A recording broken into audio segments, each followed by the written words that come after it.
on your dress like a cataract. The dual colors see the truth and then filter it. And now your mind's eye is bruised like a pugilist. You evangelize in line with the saberists, agent. Welcome to Brave the New World. I'm Matt Carano. Typically, CJ is with me, but he is out dealing with some family stuff. So I wanted to bring in old friend Sterlin Lujan to talk about a concept that I don't think I had a name for until, Sterlin, you sent it to me, but it's something I've been thinking about anyway, and now I have a name to it. But Sterlin, good to see you, and I'd love for you to introduce yourself to the audience. Absolutely, Matt. Thanks for having me, man. Yep. It's been way too long since we got to speak, so Totally. really happy to be here. Yeah, just a little bit about me. So I've been working loosely in the blockchain cryptocurrency space, or loosely or directly, for about the last 10 years. So for a good while. I've worked for organizations like Bitcoin.com. I worked for some exchanges in the space, one named CryptoSpace. And recently I've been working in the parallel society space, working with Logos. Also founded my own research institute called Polis Laboratories. And I also host it's primarily a workshop or a lecture series called The Parallel Mind. And I host that weekly on X as well. So that's a tidbit.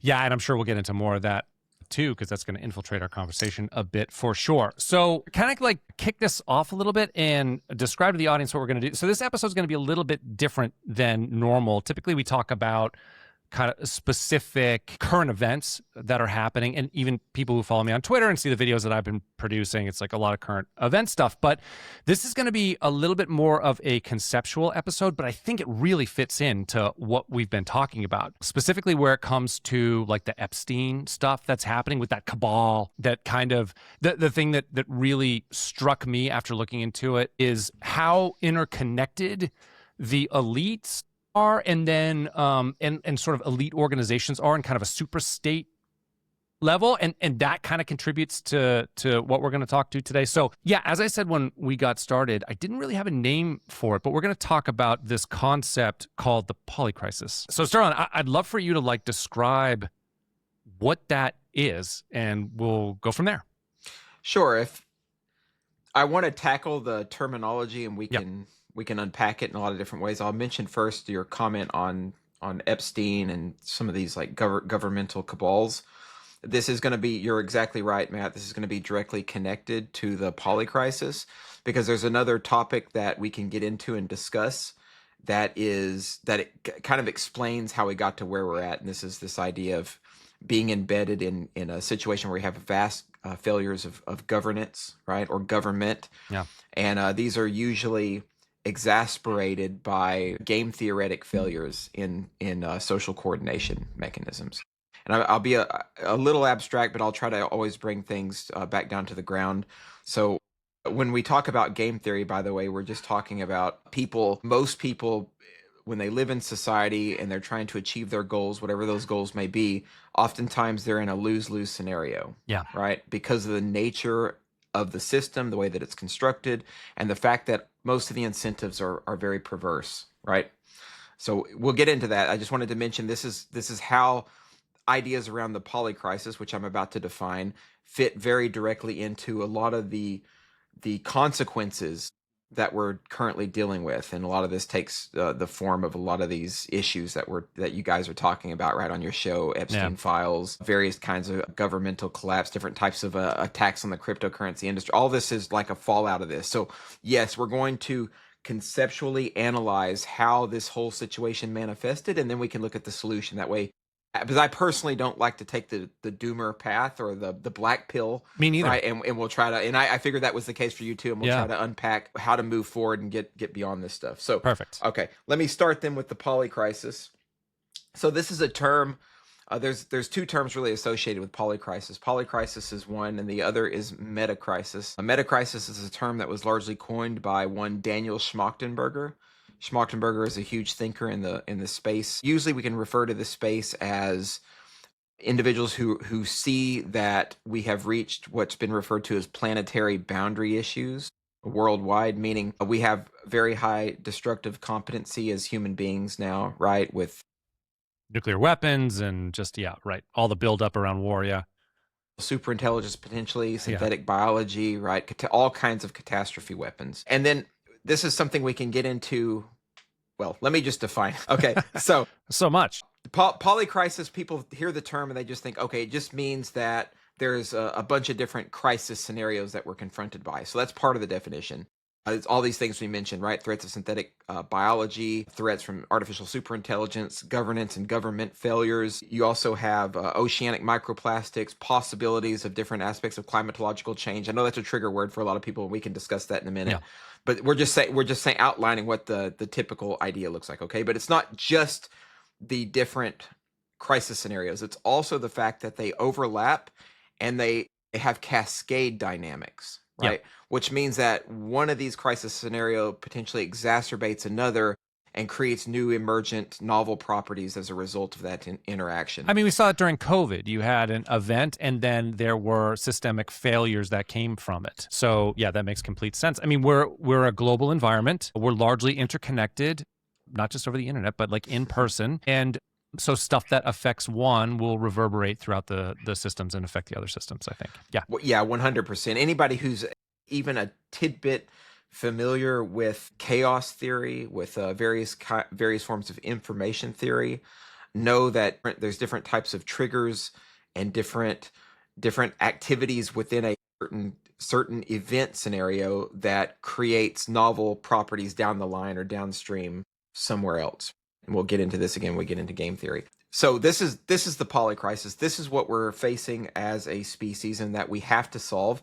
I am a pretty firm believer that if we don't figure out how to solve some of these most vexing crises, this is including the governance failures that you guys probably focus on quite a bit on your show. Yeah. If we don't solve these and find a way to solve them, we are potentially going to face extinction level events as a species. Again, not being doomer, being more realistic, understanding that.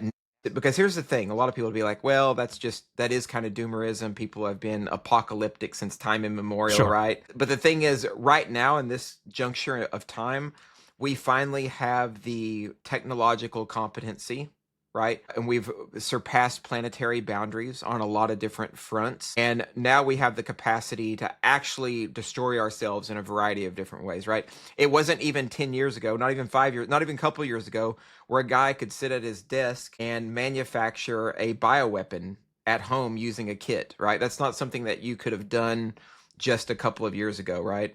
Or maybe 10 years ago, depending on the technology for all these different artifices, they continue to improve as we move forward.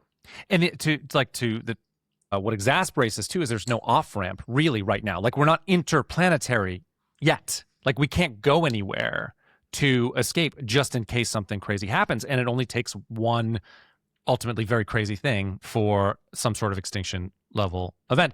I mean, I'm very optimistic too, because I look at it like humans have always tried to solve problems. We are mostly creative, industrious people. We're looking for, win-win scenarios mostly, but you do have some psychopaths at the top who do not think that way. And so, we need to counteract that.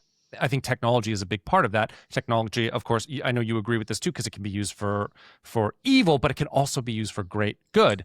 And I use AI as an example. AI, of course, this was great. I don't know if you saw this, but Anthropic basically told the Department of Defense, "Go fuck yourselves.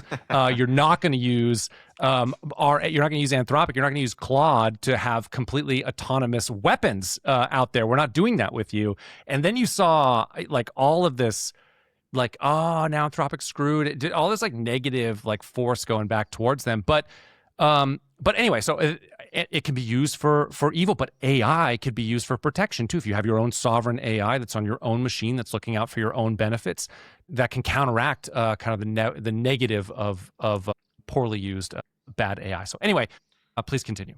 Yeah, no, you're exactly right. By the way, the situation with Anthropic is interesting because one of the concerns we do have, at least with artificial intelligence, at some point, we don't know the mechanism by which this will happen, but the fact that AI could become highly intelligent, right? This is this notion of AGI, artificial general intelligence, and then a form of super intelligence that self-replicates. But the fact that we do have some of these organizations actually starting to be concerned about that, i.e. Anthropic that you mentioned in the news, taking actions that represent that they have a concern for risk, is I think part of a bit of this changing status quo in terms of people starting to recognize across the board that we have to change the way that we go about our activities as species. Now, let me get into this a little bit, how this has gone down.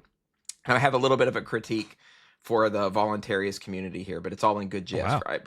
Because I respect that philosophy a lot, and I respect the people involved in that community a lot. So I want to be upfront about that before I get into this. So one of the things that is a really important component of voluntarist thought is the idea that free markets are really vital and central to pushing innovation and also to upholding moral principles around trade, right? Which I would wholeheartedly agree with. One of the things that is often missed in a lot of the voluntarist literature is the idea that we do still have to figure out ways to throttle some aspects of the market.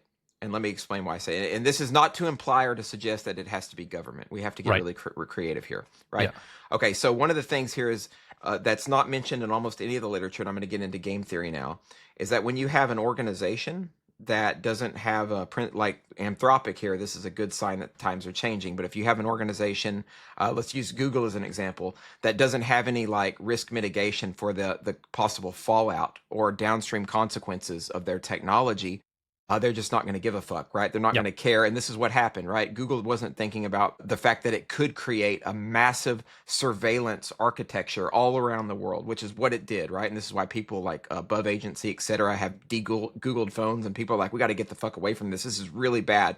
Yeah. Right? Because this is a consequence, not of full free markets, obviously, but of a market environment, right? And also a corporate relationship with government. That's kind of another thing we can talk about. And I agree with that sentiment.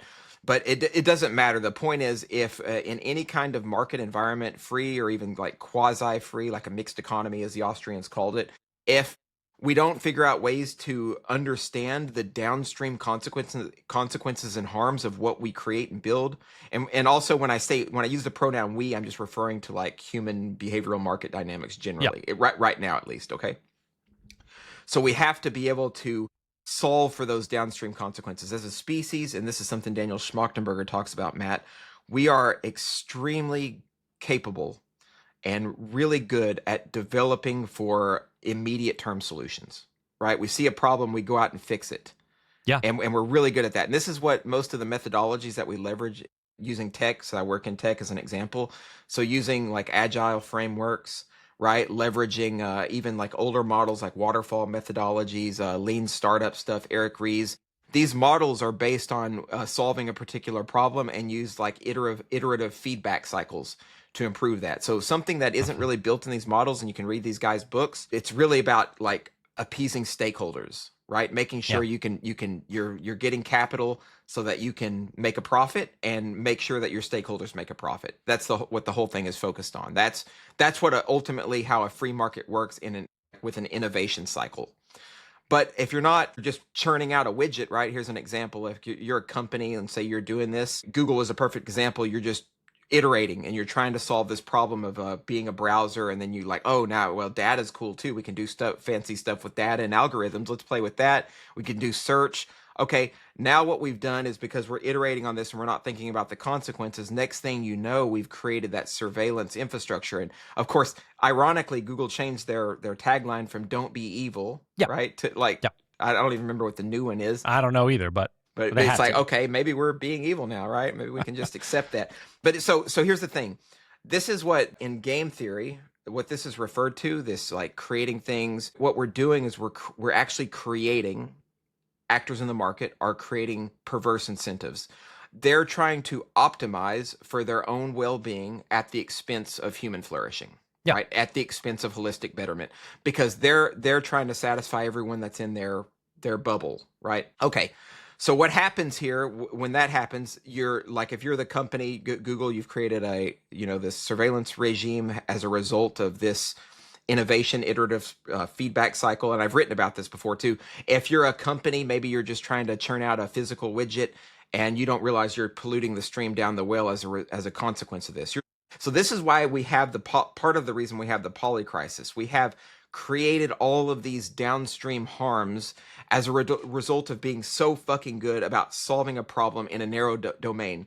There's a term for this in the literature as well. This is called a Molochian dynamic. Okay, so let me describe this. Moloch is the ancient Canaanite deity of child sacrifice, right? Or another way to term it is like costly sacrifices.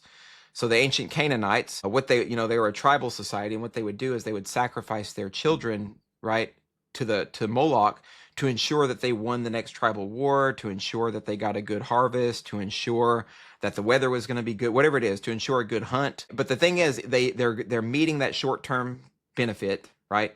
At the cost of what, though? Their society is obviously going to collapse down the line. Yeah, you're basically. sacrificing. It's like the birth deficit people talk about sometimes. Right. Yeah.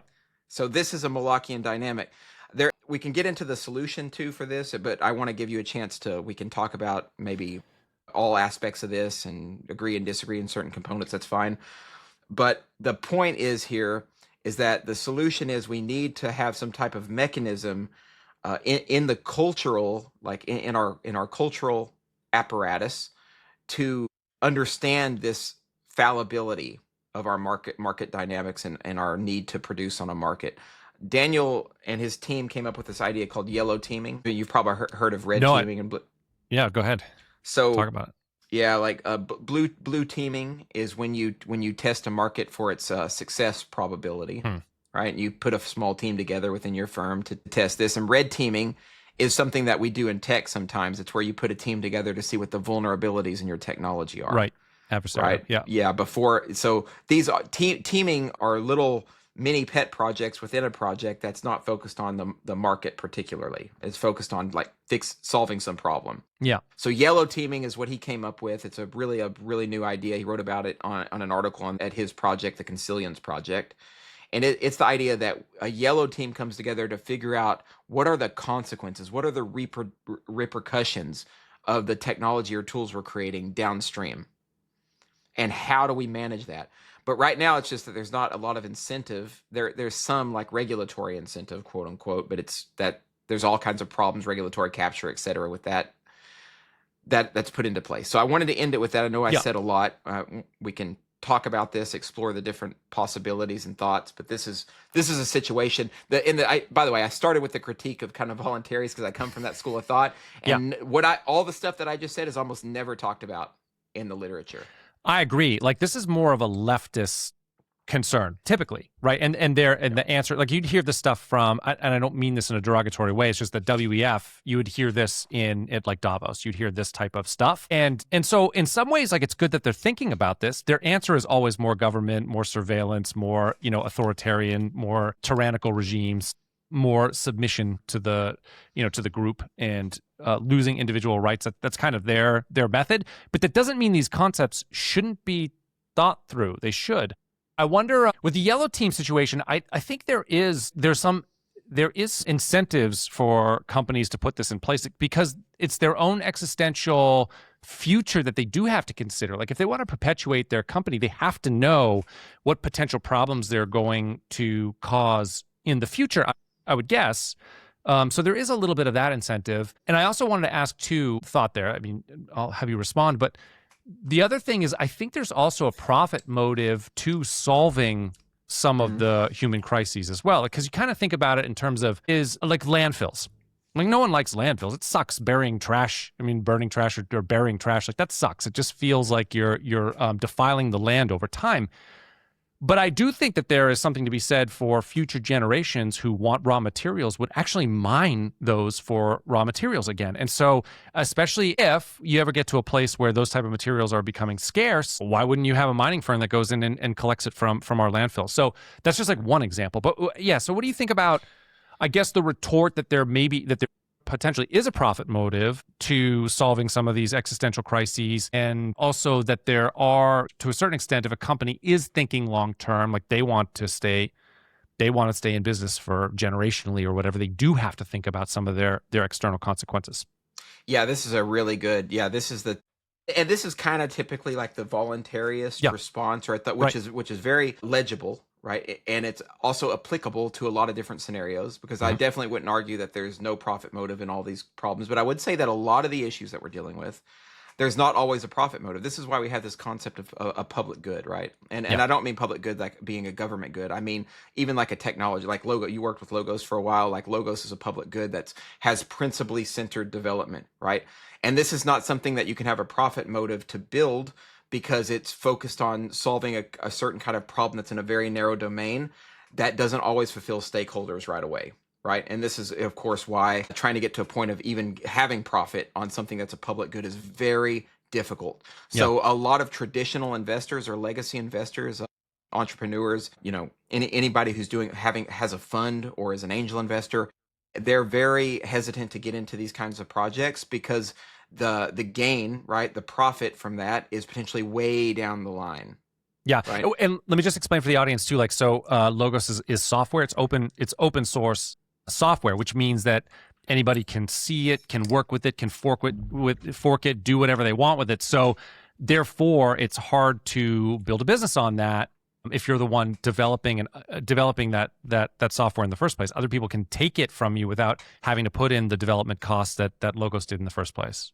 Yeah, and this is by the way, this is one of the problems or one of the challenges with free and open source software since time immemorial. Like organizations like Blender, etc., tried to do like a more traditional model, but what they were pushing out, there wasn't a lot of investor interest in that, because they couldn't see a short-term like profit motive for what they put in. So what happens is they just decentralize that ecosystem, and a lot like Blender was fully developed, right, as a result of people voluntarily contributing their time to it, because it was what they needed. And I'm not saying that it was necessarily like some grand way to save society by having a 3D platform, but it is an interesting case to be made that there are some things that just don't have an obvious profit motive, and where investors don't want to get involved, and you have to find other ways to fund those, right? This is why nonprofits have typically tried to exist, right? Because they're trying to fund stuff that is you're not necessarily going to see a lot of profit from, right? This is something that Logos, and I'm not here to shill, I just want to mention this in passing, something that Logos has been working on recently with the Logos Circle movement, which is putting together groups of activists in local communities who want to take back agency and solve some kind of specific problem in those communities. Problems that an investor is not going to say, hey, here's $1 million, let me throw at this issue and get it solved, because ultimately there's no money in that particular issue. So this, I was just going to say too, like this public goods issue is something, because I worked for Gitcoin some time ago as well. So another crypto project, and Gitcoin, it was all about funding public goods, which are in the software world, open source software. And I really like this as an idea, like quadratic funding in general. It's like it's kind of this concept of, and it's a way to sort of balance this, but a group of people can get together and say, this thing has to exist because it benefits us, and so we want to contribute to it.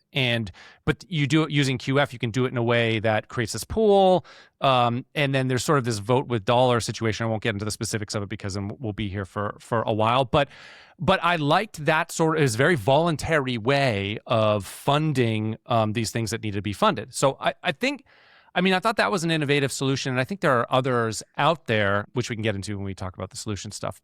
But people are definitely thinking about this problem and trying to come up with ways to solve it without involving threat of a gun, like monopoly of force.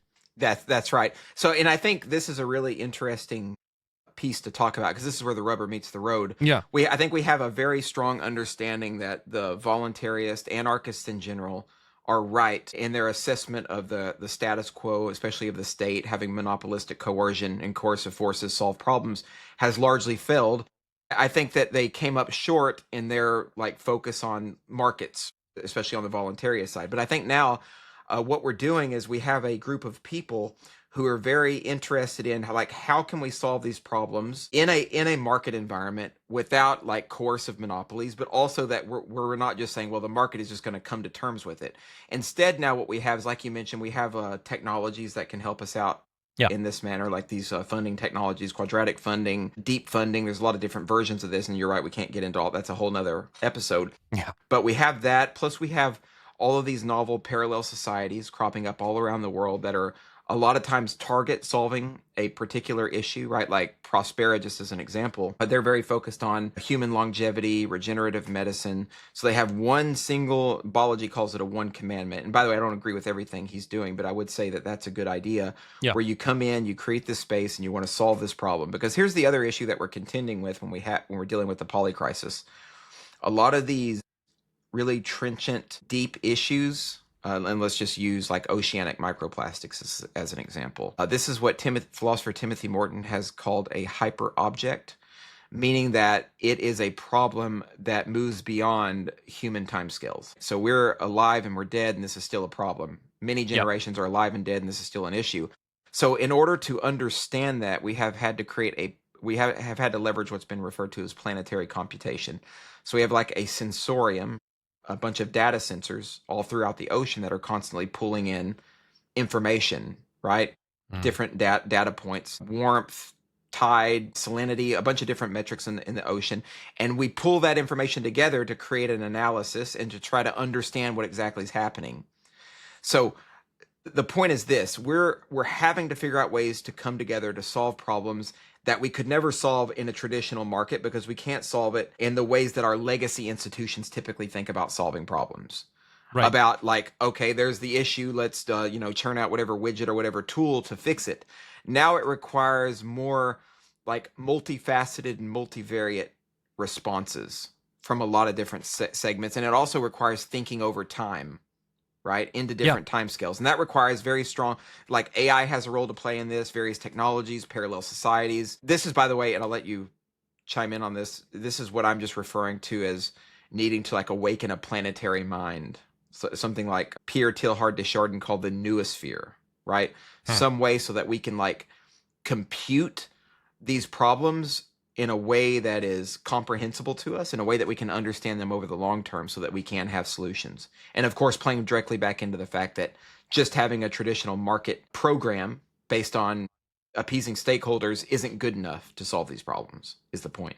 Yeah. So let's get to. I want to use I'm going to use AI for an example, but I do want to talk about the longevity project that you mentioned. So like the problem, kind of the systemic problem with AI, is it is so powerful that it allows people to do things that they were unable to do before, and if they want to.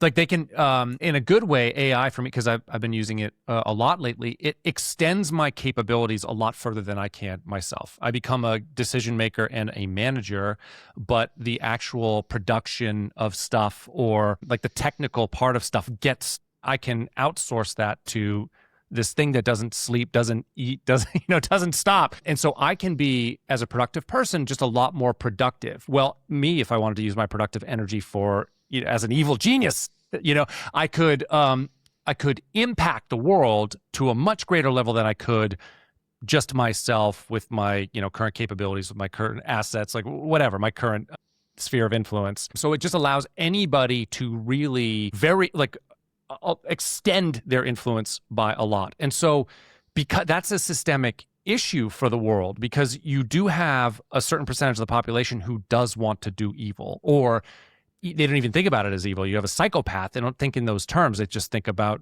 how they want to achieve some sort of goal, and they don't even care. It doesn't matter to them who they hurt. So, long preface, but my question is, the longevity one, though, is a good question. So what is happening in that very specific situation? You mentioned a group of people get together to tackle a specific problem. Are you finding that it's people who are just so philosophically motivated that they just are so compelled that they have to? Or are they fundraising in some way to incentivize figuring out how to solve these problems? Like, how does this work when you're looking at organizations who are started or getting together to tackle some of these things? Yes, just a disclaimer or a preface. Not all of this is going to be 100% perfect, and there's a lot of these.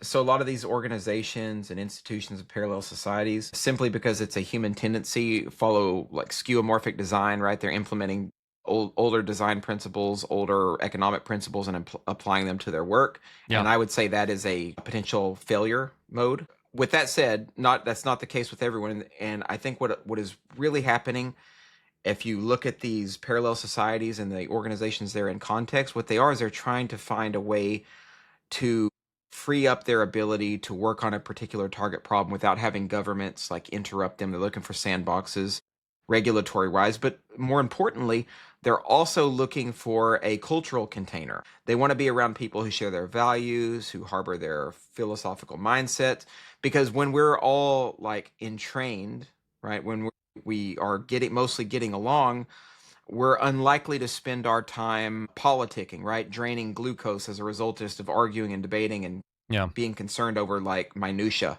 right? Right. Of Makes course, sense. which is like a base level of politics. In the worst case, you get like a situation in the US where everyone's at each other's throat all the time. There's identity politics and all this bullshit. But in these like containers, these very small, flattened micro communities, the focus on solving problems is more adroit, right? You have more energy put into that rather than other things. So that's how this like comes together globally to solve a particular set of problems. But again, not to say that it's happening perfectly or that these are creating some kind of mini utopias. Not the case at all, but it is a step in the right direction of trying to find the solution space. So without hopefully getting too abstract, I want to kind of explain my vision of the future of how this is going to iron out so Yeah. that we can solve problems. All right. So, and I want to be clear too, what I'm going to say could come across as metaphysical or kind of strange to some people, and that's That's fine. right. You got two skulls making out on your shirt as we talk. So I don't Which mind is if we get metaphysical. perfect, right? Okay. So I mentioned earlier that there's this writer who wrote this book called The Phenomenon of Man, or The Phenomenon of Humanity, named Pierre Teilhard de Chardin, who is French. And in his book, he makes the case that what we're doing on Earth, right, through technological advancement, through not only like biological evolution, but universal evolution the process of things becoming more complex over time, is that we're developing a planetary mind, right? Potentially even creating a situation where the planet becomes conscious of itself in some way. And this is not I don't think takes a leap of intelligence to like grasp, because all the time as matter becomes more complex, you get emergent properties that have magical like implications. Like consciousness is a magical implication in some way. We don't understand it. We don't know how Yep. it works, but we do recognize that we have qualia, we have like inner subjectivity, inner experiences, and this is a property of the complexification of matter over time. So in these, like in Chardin's perspective, matter takes on like a spiritual type of materiality. It's like moldable spiritual clay, if you will, that is working itself out over time and becoming more complex. We can get more into that, but so what I think is happening here is that out of matter came biological organisms, right? Came human beings eventually, and then conscious self-reflexive thought. And then you have to ask the question, well, what's next? Well, now we have all these sophisticated cultures. We have massive interconnectivity across the globe. And now we have these nodes that are arising that have particular focuses called parallel societies that have their own parallel economies, their own cultures. This is also happening in has a digital connection, right? With like even Web3 ecosystems and cultures. So we're creating the necessary and the sufficient conditions to create a new kind of emergent property all around the Earth through this hyper interconnectivity. Chardin saw this early on and really predicted the internet, like global hyperconnectivity through the noosphere. Right, so he's way ahead of his time. So now what I think's happening, or one way we can look at it, is these different parallel communities, these parallel societies, they are like nodes in a planetary mind, right? Or like neurons in a planetary mind. And what they can do is they can focus on one particular task, like trying to keep the abstraction understandable. Like Prospera focuses on biotech longevity. Network School Biology's thing is focused on like education, but also a bit of biotech as well. So, and Logos has its different circles focused on solving particular issues. What's happening is these communities are emerging and they're thinking about solving one particular task, right? So think about in computer architecture, you have parallel processing, MPP, massively multi-parallel processing. And in parallel processing, architecturally, its goal in computing is to solve some particular task, right? Yeah. It's a subroutine, but it's multiple parallel processing nodes working together to give you efficiency gains, scaling gains, and over time to solve particular computational tasks so you can keep upgrading, and getting better at what you're doing. So my thesis is that's happening on a planetary scale, right? So taking the metaphor of parallel processing and applying it to these nodes that are hyper focused on one particular issue. And how it works is basically, okay, I see that human longevity is a problem. Maybe cancer research with regenerative medicine is a problem. Yeah. We haven't been able to solve those problems completely using traditional methods. This goes back to what we're saying. Traditional fundraising methods haven't been quite good enough for this. Pharmaceuticals have their own incentives. Yeah. That's right. All corrupting, zero-sum games, all that shit. Yep. So we're solving governance in these micro communities, right? So that we're not wasting time and energy and also getting into corrupting dynamics. Well, because you're aligning by that thing too. You're like, the only thing that the people that are attracted to that thing are going to already be aligned before they get there, basically. 1,000,000%. So they're there. And if this is also why we up, you remember being, working with Logos. And I think a lot of people in this ecosystem have a very strong exit mindset or exit ideology. If there's shit that goes wrong. Back in the day, you couldn't really, right? If you're in North Korea, you don't have an exit, right? There's no exit unless you want to risk literal death. In the US, you can't exit very easily unless you renounce your citizenship. Yeah. But now people are trying to figure out ways to do that, whether it's from North Korea or the US, and go to these places and work because this is what they're passionate about. And now they have the technology, the cultural framework, the governance potentiality to solve this problem they're working on. And now if other people are seeing this as a massive problem, which it will be if people are communicating like they're doing, more nodes pop up to solve this most pressing issue that typically would be unsolvable with traditional and legacy architecture. Yeah. So now we can actually target solve that problem by leveraging a similar paradigm as a parallel processing paradigm that computers use to solve problems computationally, right? So, and this is also why and I'm not the only one talking about this. There's a guy, and by the way, disregard most of the shit that he says politically because he's just a rabid, COVID enjoyer, etc. Yeah. But Benjamin Bratton, part of his work is really good. He has this institute that is working on planetary computation and thinking about some of the similar pieces of this puzzle. And there's also a guy, I have the book somewhere called Process and Event that these philosophers, Alexander Bard, wrote.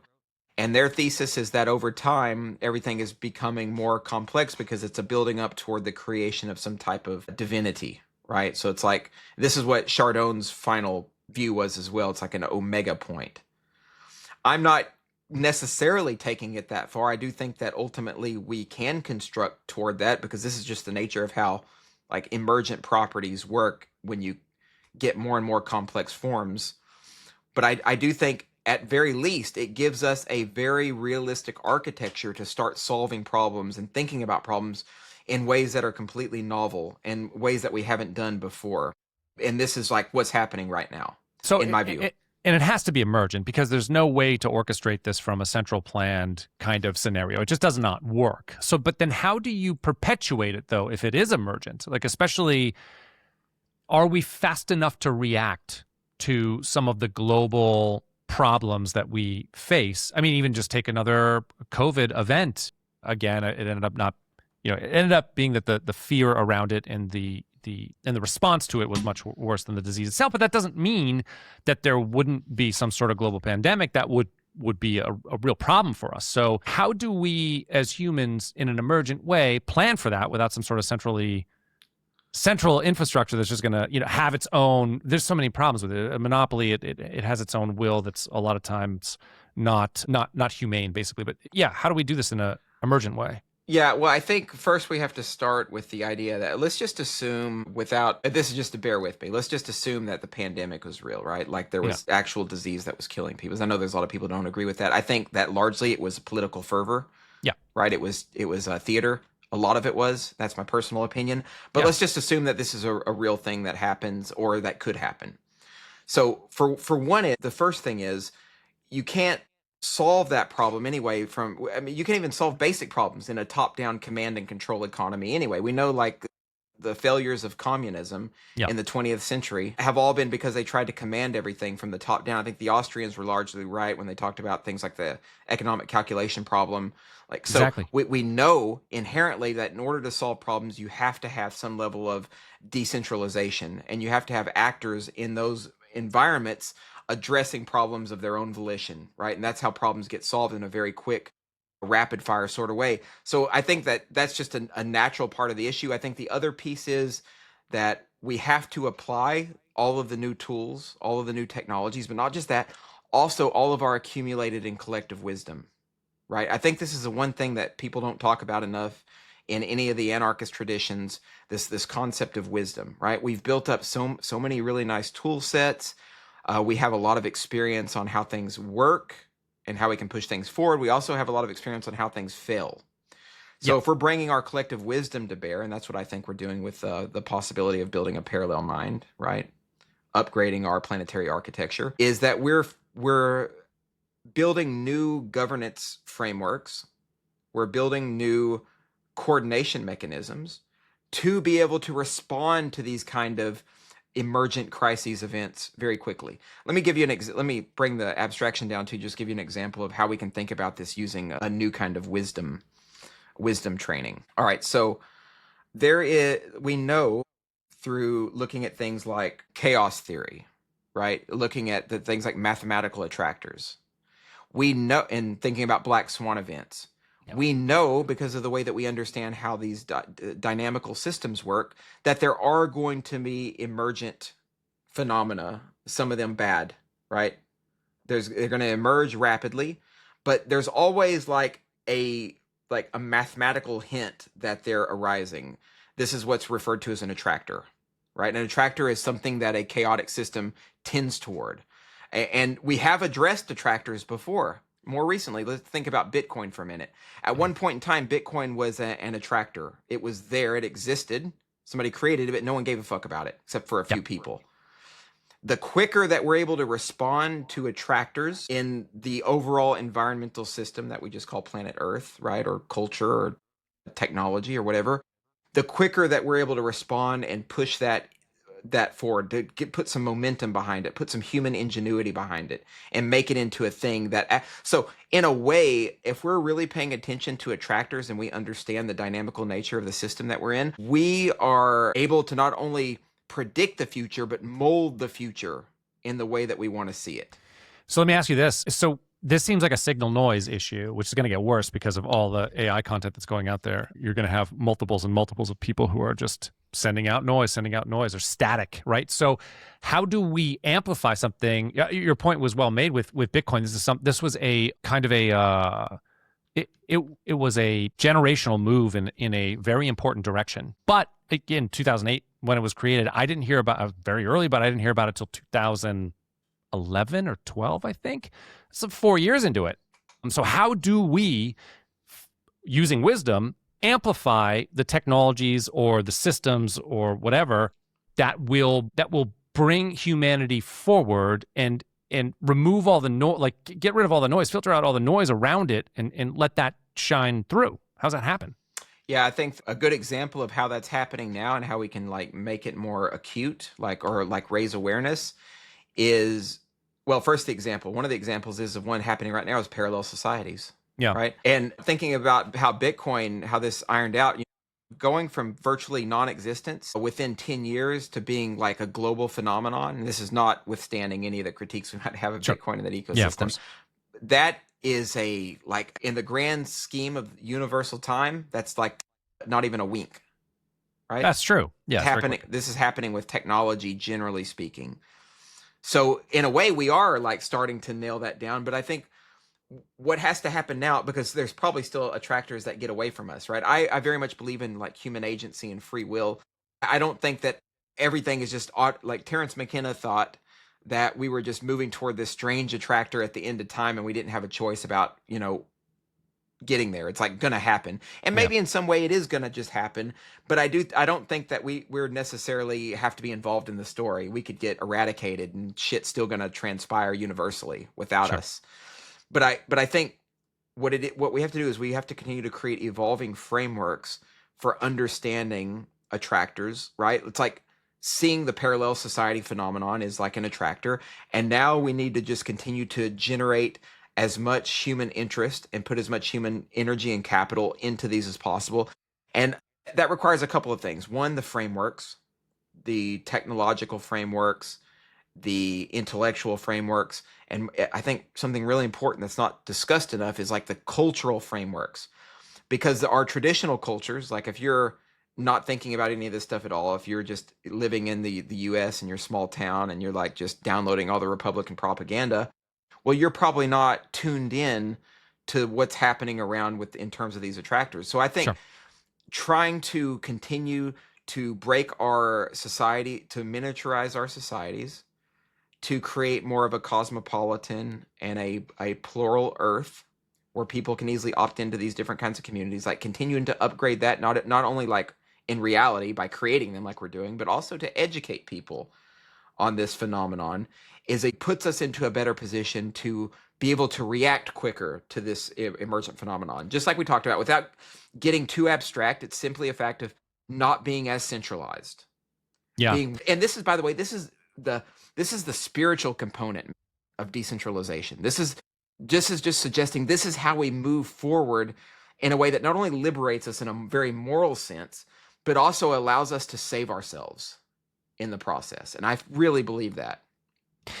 So I think let's do this. Can you describe what parallel societies are? Because I think the audience would probably like to visualize that, would like to picture one in their head. Yeah, I'm glad you mentioned that, because I do very much realize I have this discussion a lot, and I do it in my talk, and I talk to a very specific audience. Sure. And not all audiences, this probably can come across as completely bizarre and like too abstract. So we'll try to do our best. So a parallel society is just a community of people who start their own society in parallel to traditional societies. Like you have North America, the United States, right? And that's a society that has its own culture, right? Its own views and values, etc. So a parallel society is a society that emerges either digitally, like in the cloud. Usually that happens first. And then it maybe has a physical manifestation as well. So we talked about Prospera, which is real. It exists in Honduras in a special economic zone called a ZE. And that has its own culture and attitude and memes and traditions that are different from a legacy culture, right? So they are maybe more, even if we could even think about another example, maybe even less abstract, is think about New Hampshire, right? New Hampshire has its own like cultural attitude that's very different from a lot of different places in the US, right? More libertarian, it has a lot of that community ethos around values around first principles, etc. Okay. So that is like a parallel society, at least the initial leaning of one. But if you want to take it more hardcore, you think about Prospera, where they left the US, so they could be even more distinct from the US, and they have their own values and cultures and trends and ways of doing things. That's what a parallel society is. There's other terms for this too that people use that we could get into, but modern folks refer to this as a network state or etc. Right? Yeah. So and just to kind of pile onto that too, because I do think network states are the next iteration. Like as I don't know if the audience knows too much, but I worked in blockchain technology for a long time too, and the kind of the natural order of things to me is you have these blockchains. The kind of like the second level, which hasn't really been achieved, is then you have these decentralized marketplaces that spawn from that. And then after that, from these decentralized marketplaces, then you have these decentralized external communities called network states.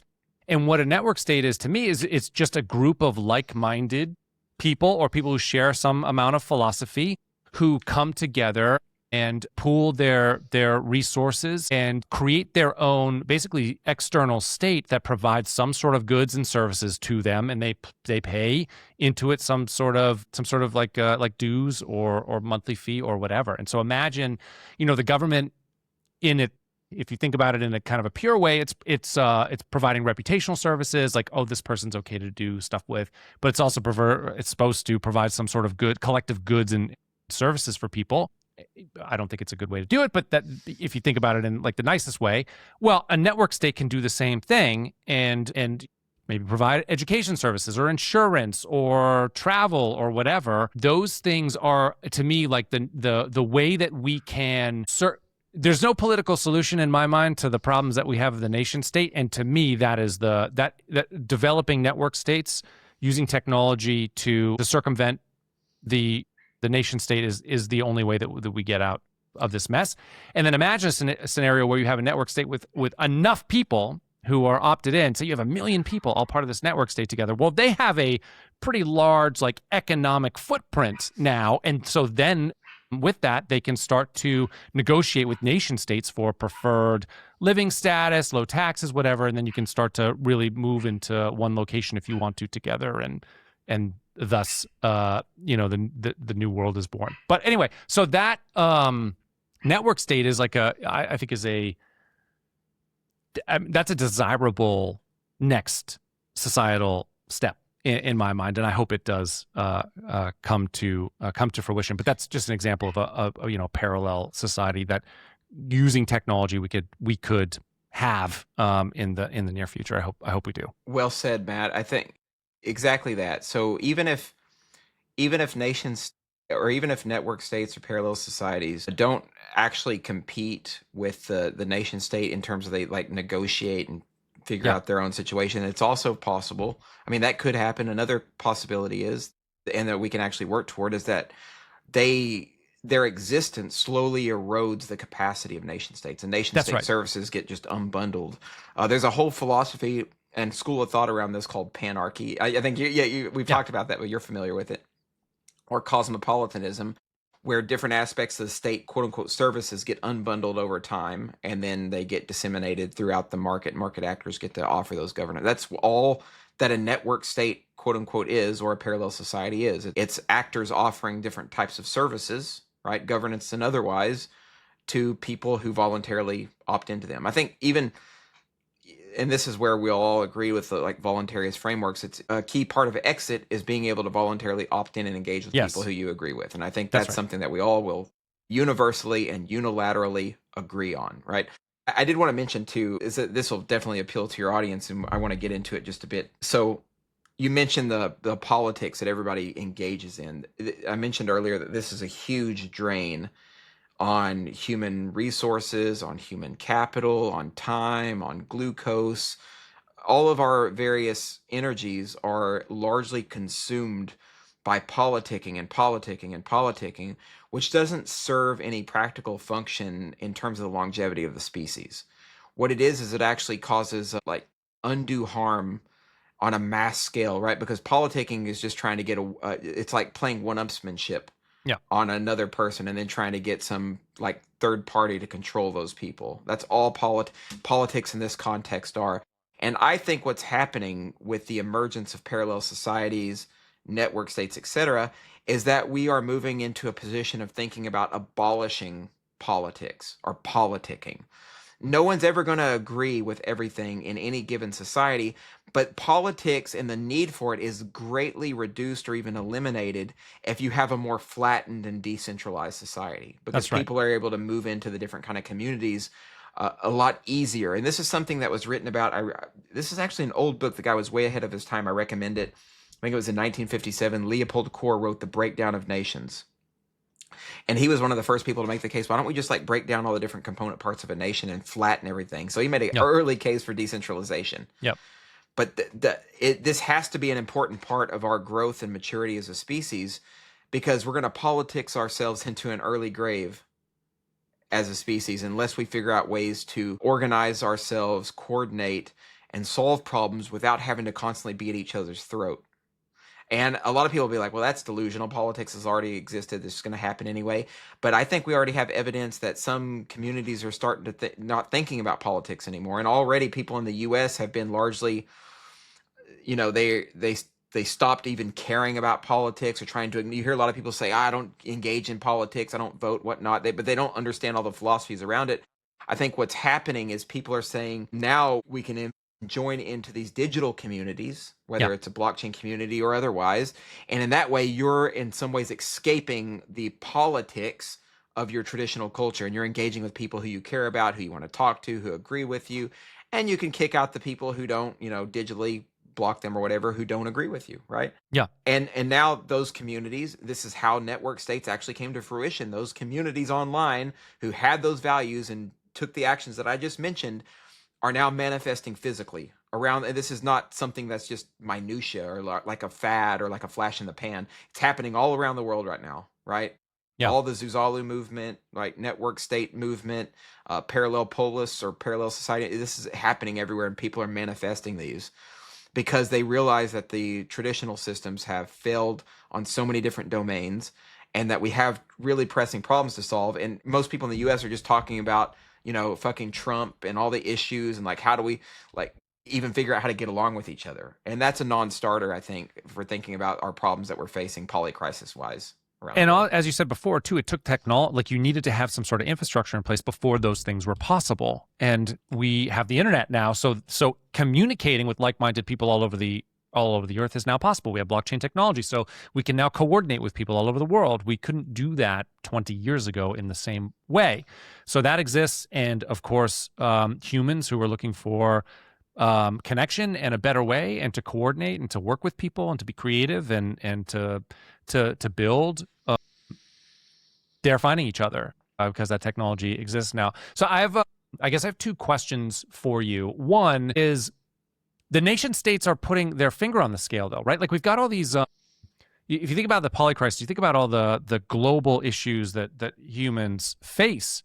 A lot of those come from the sparring from the nation state level, and even above that. Like, as I mentioned when we started thinking about this whole Epstein thing, he's a glue between influential billionaires, elite organizations, right? Like, that's his thing. He's connecting all these people who have very large spheres of influence. Imagine you're Elon. You are, just by the nature of you running 5 businesses or whatever it is, you are impacting the lives of millions, if not billions, of people. And what you're trying to do at the scale you're trying to move things, your sphere of influence is it's huge. And then imagine other billionaires who have their own projects and sphere of influence, et cetera, butting up against each other. And so you have this, with Epstein, you have this like glue, or maybe even I don't know, like oil, sort of greasing the gears between these things, making these connections happen. All of them, they're not, they have their own pet projects, they have their own wants, they want more power, they want more money, they want the world they want to shape the world a certain way. They've got, together and separately, they have their fingers on the scale, and they can move mountains where we kind of can't. So, like, how do we, I guess the question is, like, how do we counteract that super state thing, and the nation state thing primarily? Like, the United States is the biggest finger on the scale, as factions are wielding that to make certain things happen. How do we like push back against that? Yeah, that's a good question. I think that we're partially already doing that, at least to a larger degree than we have before. It's funny, Matt, my personal blog is titled Counter Governance. Yeah. I very strongly believe that by creating these alternative societies, this is one of the reasons why I don't necessarily refer to myself as an anarchist per se anymore, more of a panarchist or cosmopolitan, because I don't think we really need to abolish the state. And also, by the way, Jared and Peter wrote about this in their book, Farewell to Westphalia. The government and legacy governance institutions and applications are falling apart of their own accord. And they make a very strong case in the book, and I think this is something that will get a lot of people to think. A lot of governance services that the government has traditionally offered, and let's just assume those are services that people actually do want, right? Security, protection, adjudication, dispute resolution, those are being offloaded and have been offloaded more and more and more. And there's a lot of evidence, like numerical evidence for this over the last few decades. Just to give you an example, recently, and this is kind of a funny example actually, we know that the cartels in Mexico are still very strong. We heard the recent event with them going after the guy. The cartels are still there. This is all largely created as a fallout or consequence of governmental action, the U.S. particularly, and the war on drugs. But what's happened also as a result of this is, like in Mexico and in Latin America, a lot of governance services have consistently over the last, I don't know, we'll say over the course of the last century, but especially within the last several to 4 to 5 decades, have offloaded a lot of their dispute resolution. They've offloaded a lot of their general governance. They've offloaded even a lot of their funding to cartel members, right? It's well known that, for instance, Pablo Escobar, one of the first major drug lords that came out of Latin America in the 80s, he was considered, people lauded him like he was part of the government, right? He was a celebrated neighborhoods. He was like a messiah type of character, like someone would almost do to a politician. has statues and Yep. like little icons everywhere related to his personage because he gave back to the neighborhoods, right? And the mob, the North American mafia, La Cosa Nostra, is known to do this. This is because and this is not to say that these organizations are good by any stretch of the imagination. It's just to make the case that a lot of different governance services, if people don't feel like government is taking care of them, they look elsewhere for those services. And this is also why I think we see so much pandemonium in like so much rising tide of chaos. It seems like in the modern day, and there's all this. It's almost like we look at like historically when Rome was in its last days and barbarians were at the gates, right? They had overextended physically, territorially, economically. They had hyperinflated their dollar. There was all this bickering. Parts of their territory are falling apart. We have a lot of similar context to what's happening in the U.S., except happening probably at a much quicker rate than happened in ancient Rome. Except now we have the tools, the technology, the parallel societies, the collected wisdom to off-ramp ourselves from those traditional structures. And this is why governance applications are being spread out all around the world. Other examples are even like local organizations have taken on more governance responsibilities. This is like homeowners associations, etc. Right. It's not to say that they're all good and perfect. It's just to make the case that there's this gap in the market now for governance service. This is exactly why parallel societies have now risen, and people are trying to go there, and they're also experimenting with different kinds of. This is the other thing that's important to mention. I have made the case before that governance is an unsolved problem. And what I mean by that is like largely governance, when it's been implemented, it oftentimes fails. You referenced this earlier. The quote that came to mind when you were talking, Matt, is like the Frank Herbert quote. It's not that absolute power corrupts absolutely. It's that absolute power is magnetic to the corruptible.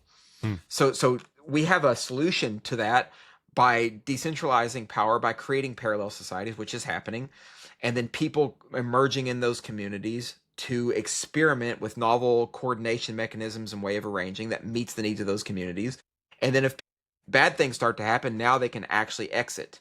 You know, people talked about democracy as being this great experiment in government, but was it really an experiment? How much data was ingested, right?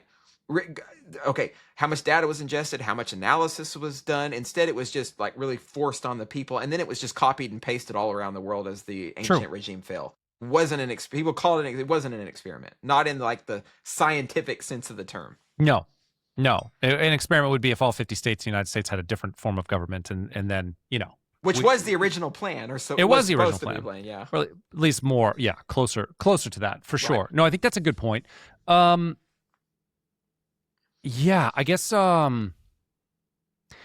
any like final thoughts in terms of whether people want to learn more about this or any other thoughts about what the future might entail, especially the near term. I think things are really accelerating. That's how it feels. Why I started this show is like Brave the New World is it feels like feels very different than it felt 10 years ago, 20 years ago. And a lot of that has to do with AI and other technological advances. But it feels a lot different now than 10 years ago, 20 years ago. So any thoughts on what the near future might look like? And places that people can go to learn more about this stuff. Yeah, sure. So let me start with a quote here that I really like that I wield every now and then from Terence McKenna. So, you know, he said that as we get toward the end of time, right, or the end of history, that things will get weirder and weirder. And I think we would all agree that right now shit doesn't even make sense. You have people in some domains getting upset at Sydney Sweeney jean commercials. And then you have like people sitting at a desk potentially manufacturing biological weapons. You have people at Tufts University, Michael Levin and his team, creating synthetic organisms like xenobots from scratch, right?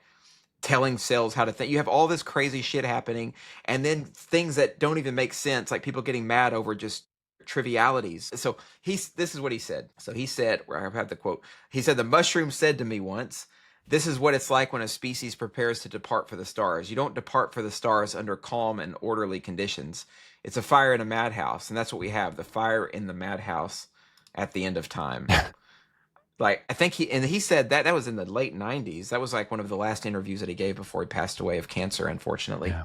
But this is what it feels like where we're at. And I think why it feels like things are starting to ramp up. There's been more compact like history in terms that, you know, the first like billions of years of the universe, right? Multi-millions of years of the universe, nothing Very happened. quiet. Yeah, super quiet. Nothing happened.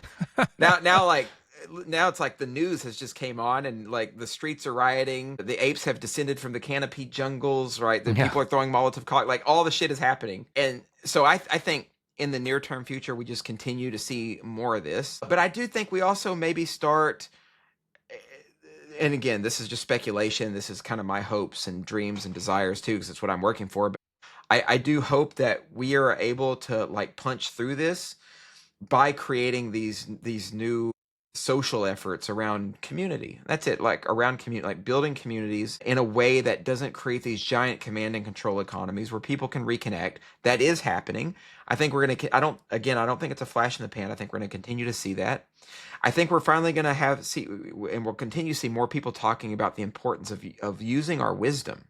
I think that's the thing that's been misused or disused over the course of the last few centuries. I can't argue that. We have like so much capacity now as a species. This is the optimistic outlook. We have so much capacity as a species, so much understanding. And it's not just, it's like there's a lot of things we haven't solved, but we have the toolkit now to really solve problems in a way that is quick, in a way that doesn't create fallout, and in a way that like uplifts all of our species. And I think what has to happen and could happen is that we need a blueprint for a global project that unites the world's peoples, right?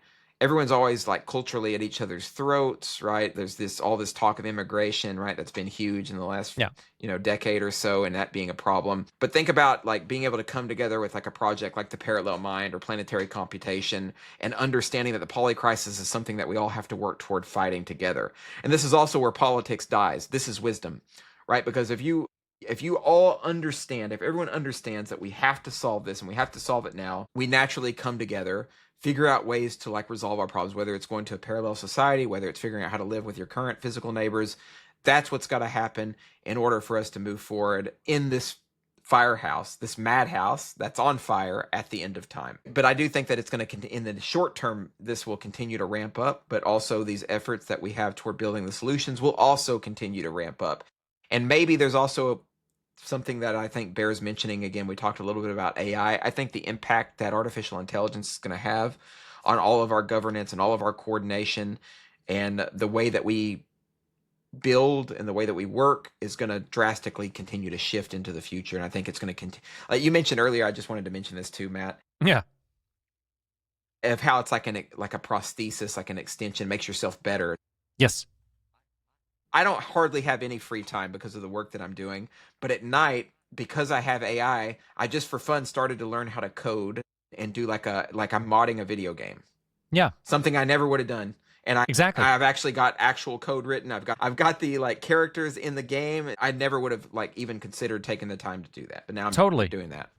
Yeah, it's exactly. I mean, I built an app that I used every day in my last job last June. And it took me like 3 or 4 weeks to build, but now creating an app is as long as you can think through what you want, like what the outcome is. If you can think about it in terms of from like a teacher's mind, you're teaching it what you want. The technical ability to code is there. You just don't even need it. And so it's a pretty exciting and an amazing world. And I also think it's just a lot of things are going to come to a head because the Mexican government was just hacked. Like I just saw this. It's because AI is just going to be too good for the state. Like things are just going to come to a head. We're going to have to make some decisions on stuff, and we're sort of being forced into it by our own technology. Yeah, I am optimistic about the future though, because I think humans generally solve problems, and we just need to get around the psychopaths who are trying to destroy us. That's right. I mean, if there's one thing that we're good at collectively as a species, it's solving problems. It's just learning to hone the wisdom and apply it to that problem solving capacity.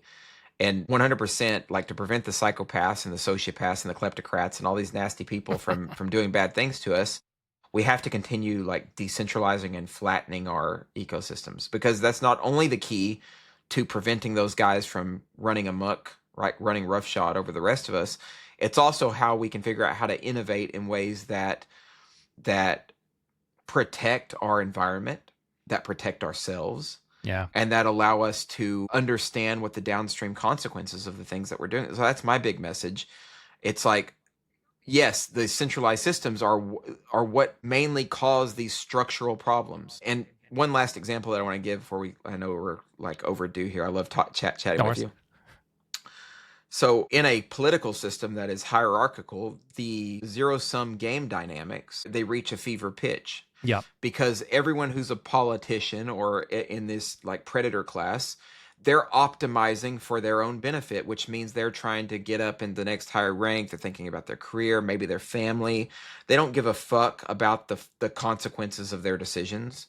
Drone bomb this guy over here Exactly. in this Middle Eastern place. Who cares? And a lot of it is also Hobbesian traps, which is just a concept that means they're trying to preempt the other guy. So all these nation states are at each other's throats, and they're in runaway arms races with each other. And this also ties back into this. We have the wisdom to mitigate and minimize that right now. And we have to work toward applying it. But this is the problem we've discussed, and I think this is the final point. These guys aren't going to do it of their own volition. They're in love with power, right? They're like, so how this has to happen is we have to continue creating the tools, the technologies, and the cultures that cause this power to be offloaded and dispensed throughout the rest of our societies. And this is part of what I believe parallel societies are being used for and should be actively used for, deliberately.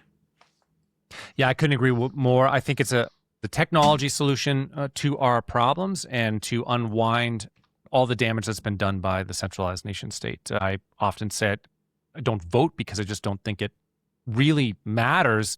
What matters is us building the tools that allow us to reclaim our own sovereignty, but still be able to coordinate with each other and to help make the bright future that we want, and not a dystopian future. Thanks so much, Sterlin. Very fun to talk to you. I really appreciate you coming on. Audience, I'm glad you got a chance to meet Sterlin, and I'm hoping that we'll have CJ back next week. But until then, signing off. Talk to you all later. Bye-bye.